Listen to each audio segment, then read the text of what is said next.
শক্তিমান মহান পিতা গো, আপনার ধন্যবাদ করি পিতা পুত্র যিশুর নামে অসংখ্য পিতা গো, তোমায় ধন্যবাদ পরমেশ্বর পিতা। আর আজকের দিনে যে পিতা এই সেকশন আপনার উপরে ছিল পিতা, আপনি তো নিজে থেকে সন্তানদের দ্বারাই পিতা যে স্বর্গের খাদ্য পিতা দিলেন পিতা, এই খাদ্য খেয়ে প্রত্যেক মানুষ তেজ বলবান হয়ে যেন তোমার কার্য আত্মার দ্বারাই প্রত্যেক মানুষের কাছে যেন খুলে খুলে বলতে পারে গো পরমেশ্বর পিতা। সে আশীর্বাদ পিতা প্রত্যেক সন্তানকে পিতা আপনি করবেন পিতা।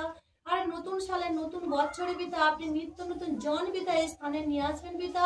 আর অনেক কষ্টের মানুষ পড়ে আছে গো পিতা, আশপাশে অনেক সন্তান এখনো কষ্টই আছে পিতা। সেই সন্তানদেরকে পিতা আপনার এখানে এনে প্রত্যেক সন্তান যেন সত্যকে যেন জানতে পারে পরমেশ্বর পিতা, আর যিশুকে যেন গুরু বলে প্রত্যেকে স্বীকার করে পিতা। সেই আশীর্বাদ পিতা আপনি করবেন পিতা।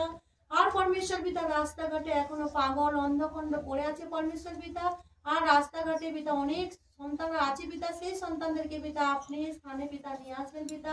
এখান থেকে প্রত্যেক মানুষ যেন জীবন পরিত্রাণ শান্তি আনন্দ যেন প্রত্যেক মানুষ পায় পিতা। এখানে প্রত্যেক সন্তানকে নিয়ে এসছে পিতা, প্রত্যেক সন্তানকে পিতা আপনি সুন্দর করেছে পিতা, ওনাদের পরিবারকেও পিতা আপনি সুন্দর করে রাখবেন পরমেশ্বর পিতা।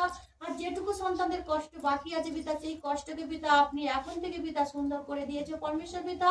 আর পরমেশ্বর পিতা প্রত্যেক সন্তানের ইচ্ছাকে পিতা আপনি সদা সর্বদাই পিতা আপনি পূরণ করবেন এবং করে দিয়েছো পরমেশ্বর পিতা। এই বাড়িকে অনেক সুন্দর করে পিতা রেখে দিয়েছো পিতা, আমার বিশ্বাস আমি করেছো পরমেশ্বর পিতা।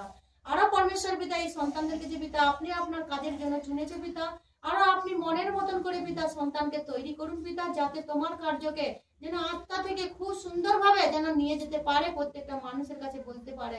সন্তানদেরকে এমন আপনি তৈরি করুন পরমেশ্বর পিতা। আর পরমেশ্বর পিতা কি চাইবো পিতা, না চাইতে সর্বকিছু দিয়েছে পরমেশ্বর পিতা। প্রত্যেক সন্তানের প্রার্থনা আপনার কাছে জ্ঞাত করলাম পিতা। আপনার সেই জীবিত পুত্র আমাদের উদ্ধারকর্তা সেই মহান গুরু যিশুর নাম থেকে চাইছি, আমেন। সবাই